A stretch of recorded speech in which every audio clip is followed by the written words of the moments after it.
Hello, good evening, everyone. How are you all doing today? And greet you, my ladies and gentlemen. I want to use this opportunity to appreciate my subscriber. For those who have not subscribed to my YouTube channel before, please subscribe. And for those who have subscribed, I thank each and every one of you. May the peace of the Lord be with you. And may God continue to bless you. Subscribe is free. No one is taking money for you. All you have to do is to just hit that red button. And you subscribe. And then you hit the notification bell. And each time I upload a new video, you get my notification. Then you can learn more about Christianity and about Christ. God bless you. So our topic today talk about Christ teaches about impurity. It teach about purity. So we find out in the book of Matthew chapter 15 for verse 1 to 9. I'm just going to take it from verse 1 to 9 to just throw more light today so that a lot of us will know and learn from here that we should stop bringing tradition into Christianity, because a lot of Christians today, they have substituted their tradition into Christianity, which is happening today. They have turned Christianity to a ceremonial celebration. So I want us to learn something from here, and from here now you will understand why Christ was actually talking to the Pharisees concerning what they have done. Okay, let's go more further as I read for you. Before I read, I would love to pray with you. Almighty Father, the King of Kings, your children have gathered here for a reason. They want to know more about you. Father, we cannot teach ourselves. We will learn from you.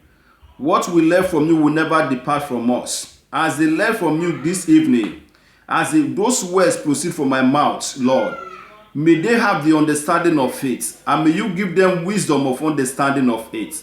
And when they hear this message, may it never depart from them, and may anyone never mislead them. I ask this from you through Christ our Lord. Amen. Oh, God bless my brethren, my beloved brothers and sisters. Thank you for watching. Oh, my Bible reading this evening is taken from the book of Matthew chapter 15 for verse 1.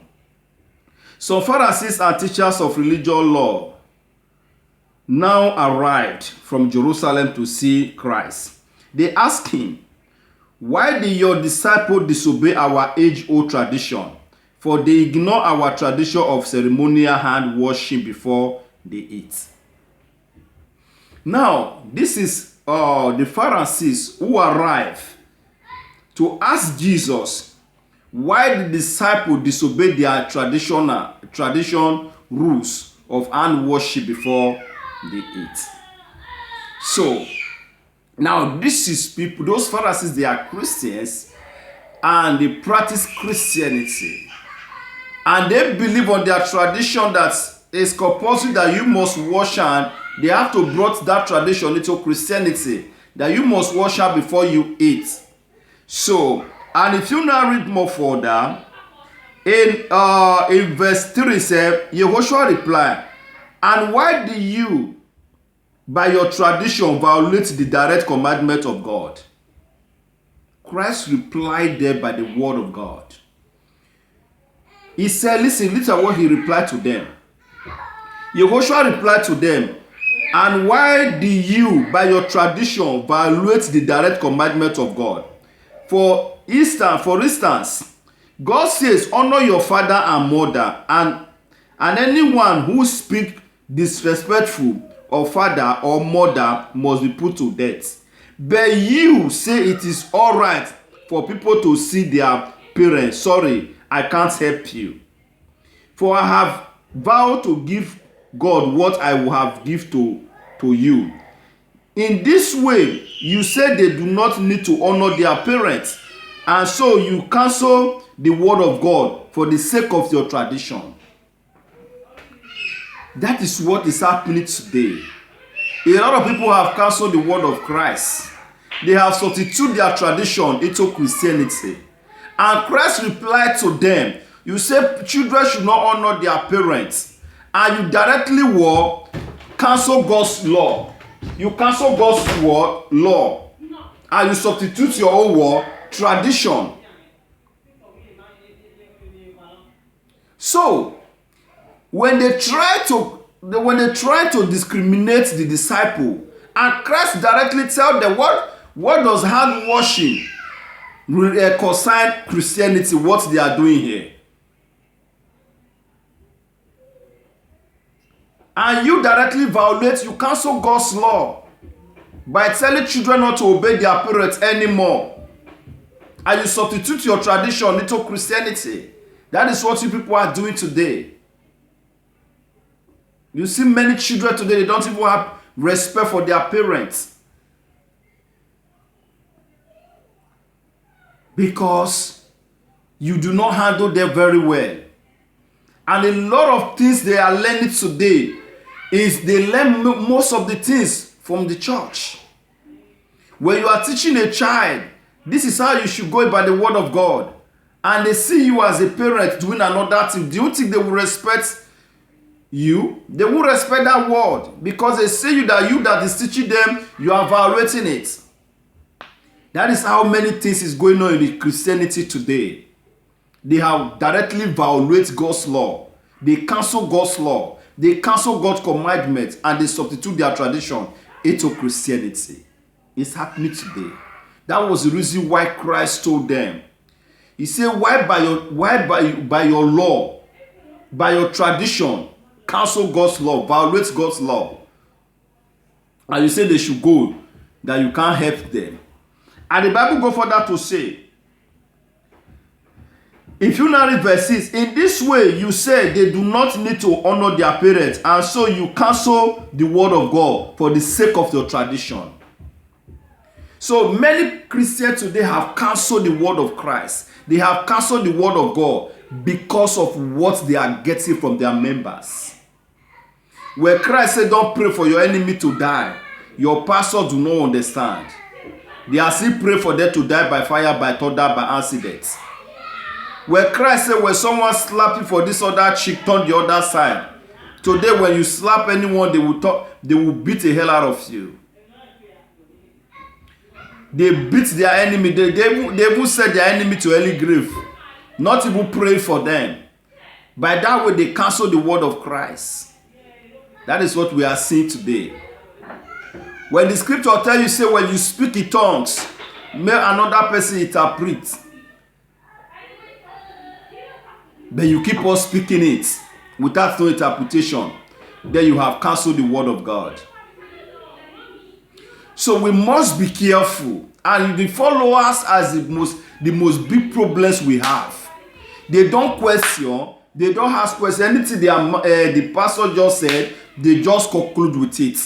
They run with it. They agree with it. They don't even read to understand what Christianity is all about, what the scriptures say. And look at what the scriptures say.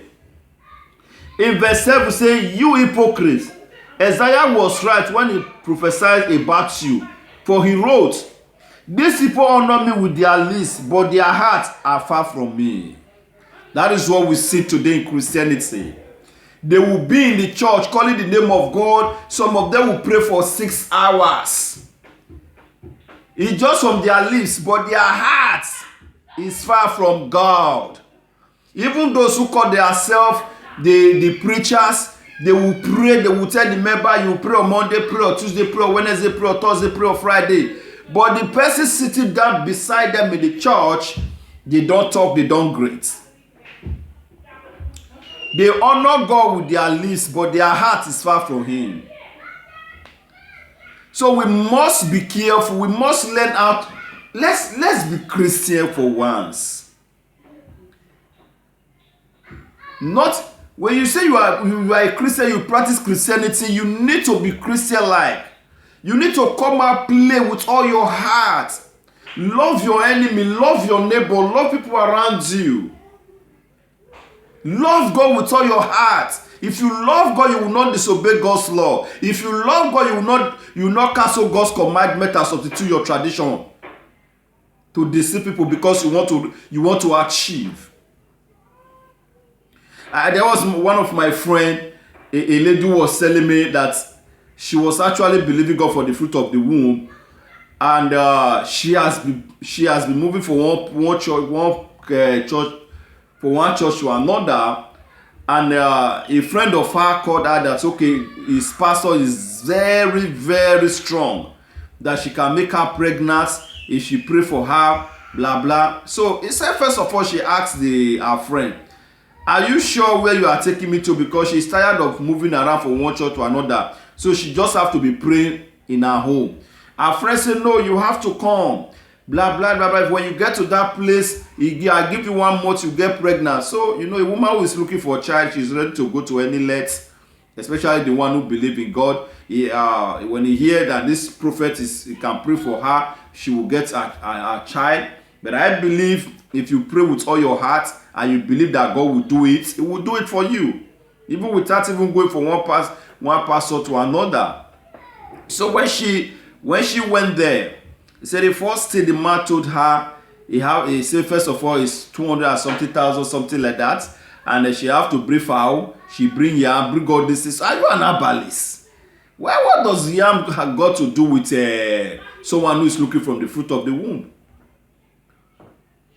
You see, so if that man, probably that man was an herbalist, because it's herbalist that will tell you that before you do anything for you, you have to bring chicken. You have to bring this, you have to bring oil, you have to bring this, so that you use it to cook and eat. So I don't know, before God will answer your prayer, if God will take yam for you, or he will take chicken from you, or he will take money from you before answering your prayer.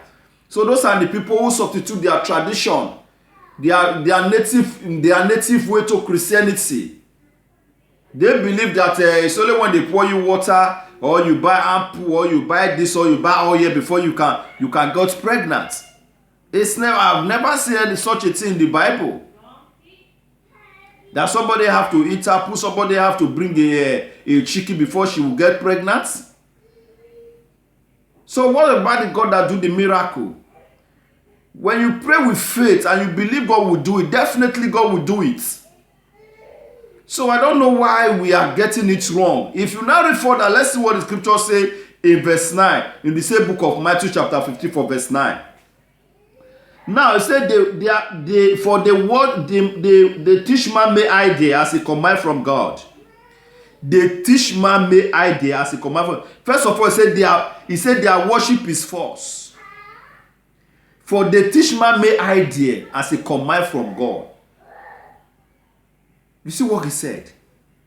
Christ is talking that he was quoting Isaiah, for the book of Isaiah for them. He said they say they honor me with their lips, but their heart is far from me. Their worship is false. For they teach man may idea as a command from God. So I wish that lady said she have to back off. How can she bring a chicken, bring this, bring that, and bring so many items? What will you do with those items that you are mentioning that she should bring? So we must be very, very careful, estimately careful. The kind of people you call your pastors, who pastors you, who are leading you to hell. The Bible says in the book of Revelation, it says on the last day, all these false teachers, they will send them out of the gates. They go and meet their father, which is Satan. They will be tormented forever. I don't know who it is I am talking to this evening. Be very careful. Because this is what Christ saw. And this is what has been happening. And it's still happening to today. Because the disciples did not wash their hand. They got angry. Say, why those disciples did not wash their hand before eating? How does that one related to Christianity? And they tell, if they can cancel God's law that children should not obey their parents. But you bring your own tradition into Christianity. That is what we are seeing today all over the world. Most especially the country I came from, Nigeria. When you go to every street, you see 10 churches in every street. You go to hotel, when you go to hotel, you will see one church in the upstairs, another one downstairs, the same building. In the same building. Are you not surprised? Is it not amazing? But the same country, people are dying every day, insecurity. Souls are going down. Blood is flowing on that ground every blessed day. Where are the Christians? Where are the Muslims? Where are they? In that country, Nigeria. Look at other neighbors' country. There is peace everywhere. Who does not even religious like Nigeria? Because God is angry every day with that in that land, in the people in that land. He's angry with them because they have twisted the truth and turned it upside down. They abandon God's commandments and they substitute their own ideology into Christianity. May God have mercy on you all. As a pastor, whenever you are right now, if you listen to this message, change your preaching, change your way, teach your member how to make the kingdom of God. Remove your tradition into Christianity. And as you do so, God will continue to bless you. May the peace of the Lord be with you all. Thank you for watching. If you have not subscribed, please do. May the Almighty God continue to keep you and bless you. Thank you for watching. Bye.